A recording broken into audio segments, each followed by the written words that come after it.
Halo guys, kembali lagi nih di Keluncur Academy. Jadi di video kemarin kita udah nonton kan teknik-teknik gimana cara kita memotong rambut yang diajarkan sama Coach Didi. Nah, jadi di video kali ini kita akan ngeliat modulasi apa aja nih yang biasa diajarkan di Keluncur Academy. Yuk kita lihat videonya. Kita coba buka di halaman pertama yang tujuan. Jadi pertama-tama terima kasih sudah ada di sini. Berarti sudah tertarik mau jadi barber, niatnya sudah sudah matang, sudah siap merantau jauh-jauh ke sini buat jadi barber, buat jadi tukang cukur. Jadi barber itu bahasa Inggris ya, bahasa Indonesia artinya tukang cukur. Jadi terserah mau ngomong tukang cukur, mau ngomong barber, sebetulnya artinya sama aja. Modul ini harus dipegang, harus dibaca-baca terus. Dari internet juga bisa sih belajar-belajar kayak gini. Tapi kalau dengan modul ini lebih terfokus, lebih enak belajarnya ya. Jadi tukang cukur itu sebetulnya apa sih dan gimana sih? Jadi teori ini sangat penting buat kalian ingat. Karena ini memang menyangkut nanti ke depannya cara bekerja kalian seperti apa. Supaya nanti nggak yang kalian berhenti di satu titik, nggak yang stuck begitu aja, nggak berkembang lagi ya. Jadi tak bacakan yang tujuannya itu sambil tak jelasin. Jadi setelah mempelajari modul ini, kita peserta pelatihan diharapkan mampu untuk apa? Diharapkan mampu untuk yang pertama, menganalisa desain dan teknik pemangkasan rambut pria sesuai dengan karakteristik rambut. Jadi yang mungkin kalian kemarin sudah dikasih tahu sama Didi juga, jadi kalian sudah tahu, sudah bisa menganalisa kira-kira nanti kalau bentuknya seperti ini, kepala seperti ini, jenis rambut seperti ini, itu bagaimana mengeksekusinya, seperti apa, model-model apa yang bisa dan sebagainya. Menentukan alat pemangkasan sesuai dengan fungsinya dan perkembangan alat pemangkasan. Jadi kalian itu diharapkan bisa menentukan nanti kalau misalkan potong seperti ini alat yang tak pakai apa, yang mana, kan itu kita tadi di meja ada banyak banget alat. Itu fungsinya apa aja kalian harus tahu, dan ini dipakainya kapan saja kalian harus tahu, untuk buat seperti apa kalian harus tahu. Dan alat ini dari tahun ke tahun itu berkembang. Kalian mungkin tahu kalau zaman dulu orang potong itu cuma pakai gunting atau clippernya masih pakai manual yang kecer-kecer begini, sekarang sudah pakai mesin.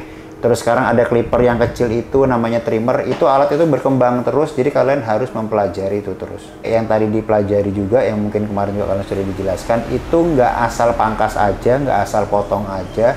Semua ada prosedurnya, ada langkah-langkahnya yang harus diikuti. Yang mana dulu yang dipotong, kenapa kok begini, kenapa kok begitu, kenapa yang potong sebelah sini dulu, kenapa yang motongnya nanti begini, kenapa bikin lain harus begini, kenapa posisi tangan harus begini. Kan misalkan kayak tadi Didi bilang yang posisi tangan itu jangan gerak semua satu lengan, yang gerak sininya aja. Itu kenapa, tujuannya apa, itu nanti sambil kalian belajar nanti kalian akan mengetahui sendiri nanti ternyata kenapa seperti itu gitu loh. Jadi itu semua ada tekniknya yang kita ajarkan, yang nanti diajarkan itu memang harus diperhatikan betul-betul. Itu semua nanti menyangkut sama teknik kalian selanjutnya. Jadi setiap teknik kecil yang kita ajarkan, setiap hal kecil yang kita ajarkan itu semua pasti ada manfaatnya. Kapan kita potong pakai gunting aja, kadang kita motong bisa pakai clipper aja tanpa gunting gitu-gitu. Itu kalian nanti diharapkan sudah tahu semua setelah dari sini. Informasi-informasi pengamatan yang kalian lakukan tadi semua itu diharapkan bisa mempermudah prosesnya kalian motong nanti ke depannya terus.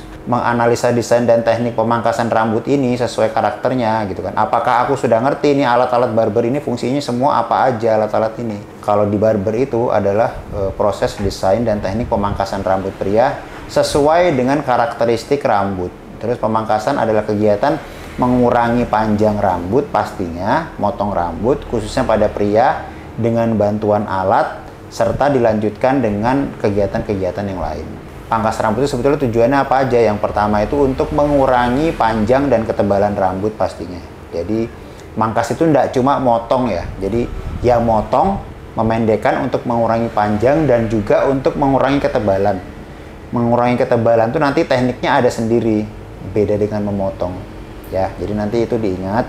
Terus yang kedua, kita itu nanti sebagai tukang cukur nih, kalau kita motong itu kita nggak cuma asal potong aja. Seperti yang kedua kita yaitu untuk menunjang penampilan. Jadi kita harus tahu potongan rambut kita ini harus bisa menunjang penampilan orang. jangan sampai potongan kita nanti bikin orang tambah jelek gitu loh, nggak tambah ganteng malah tambah jelek gitu. Jadi kita harus tahu nih, oh orang ini cocoknya gimana nih biar mukanya yang tadinya ini jadi ganteng gitu ya, seperti itulah. Terus teknik dasar barber, ini urut-urutannya nih, kalian bisa ikutin ini, bisa. Jadi aku sarankan kalian buat ngikutin ini, jadi dari A ke sampai M itu proses urut-urutan prosesnya. Jadi kalau bisa kalian ikutin, kalau lupa dilihat lagi, dibaca lagi, karena ini penting.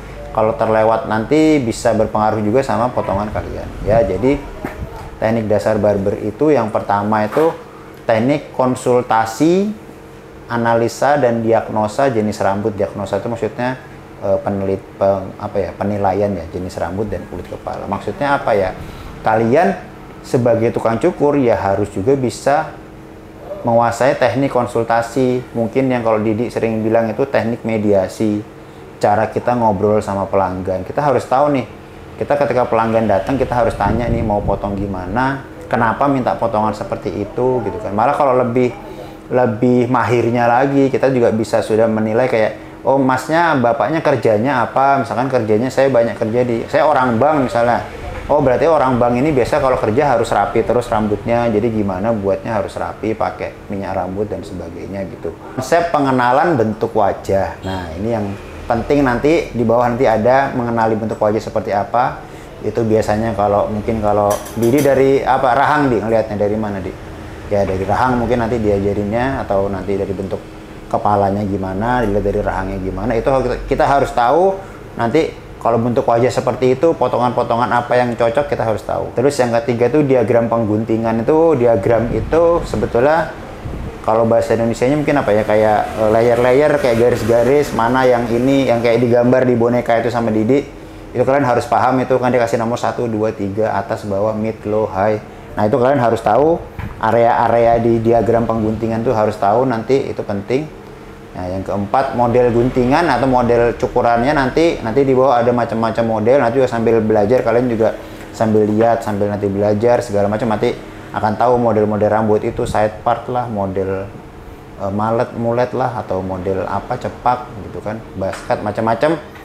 Sebetulnya bahasanya itu kita sering dengar sih, kalian pasti gini, cuman kesini kan karena barber ini ya, namanya barber ini kan dia dari Amerika gitu kan, dari luar. Jadi kebanyakan nanti kalian akan banyak dapat istilah-istilah bahasa Inggris. Side part itu kan istilah bahasa Inggris, pompadour itu istilah bahasa Inggris. Nanti ya memang harus kayak gitu. Sebetulnya ada sih bahasa Indonesia kayak pompadour itu sebetulnya jambul bahasa Indonesianya. Jadi kalau rambut jambul namanya pompadour. Side part itu belah samping sebetulnya bahasa Indonesianya. Jadi tinggal penyamaan bahasa seperti itu aja nanti. Sebetulnya model rambut itu simple sebetulnya. Jadi beribet karena diganti pakai bahasa Inggris, jadi kayak susah. Kalau sebetulnya gampang aja. Clipper system dan segala macam itu teknik menggunakan clipper ya maksudnya. Itu kan teknik menggunakan clipper tuh ada yang dipotong aja langsung clipper ke rambut, ada yang pakai sepatu, ada yang clipper overcomb, itu berarti clipper pakai sisir tadi. Jadi pakai sisir baru di clipper. Terus ada yang vertikal, nanti mungkin ada yang perlu begini horizontal, terus ada yang perlu ke kanan kiri juga kayak gitu-gitu. Itu ada tekniknya nanti diajarin. Terus clipper blending, yang permainan tuas itu maksudnya kalau kalian bikin fading, bikin fade namanya, bikin gradasi, itu nanti ada permainan tuas di situ.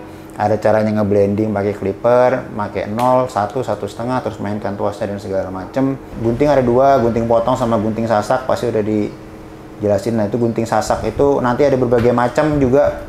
Gunting sasak itu bentuk matanya itu ada berbagai macam, ada yang lurus, ada yang bengkok, ada yang gimana, ada yang rapat-rapat, ada yang jaraknya lebar-lebar. Itu fungsinya buat apa?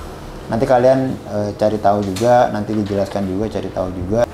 Pekerjaan tukang cukur ini memang sepertinya jadi kayak mudah-mudah gampang. Jadi ini memang sedikitnya ada, kalau kalian punya bakat di sini, memang mungkin kalian punya bakat seni atau kalian punya bakat biasanya seni rupa, bisa gambar atau apa, mungkin akan memudahkan kalian buat belajar menjadi tukang cukur. Tapi itu nggak yang memang maksudnya yang seperti itu aja, itu yang memang harus seperti itu. Berarti yang bisa tukang cukur itu, yang bisa nyukur itu orang-orang yang punya bakat seni aja Pak. Enggak, orang-orang yang biasa pun, yang nggak punya bakat seni pun juga bisa, asalkan mau belajar, asalkan mau berusaha. Nah dan untuk kalian yang memang sudah di sini, yang sudah memilih profesi ini, memulai untuk memilih profesi ini, itu Untuk sekarang sih kalau dari aku ini memang pilihan profesi yang sudah menurutku sangat bagus. Jadi prospek kedepannya masih bagus. Terus ini pun juga dalam artian apa ya? Dalam artian tuh step-step langkah-langkah kalian untuk menjadi lebih baik itu, dalam artian lebih baik itu secara ekonomi, secara pendapatan itu di tukang cukur ini mungkin nanti akan cepat gitu loh. Nggak kayak profesi-profesi lain yang mungkin untuk misalkan untuk dapat pendapatan di titik tertentu mungkin butuh waktu yang lama, 5 tahun, mungkin 10 tahun. Di tukang dicukur ini, terutama di tempat kita itu untuk profesi tukang cukur ini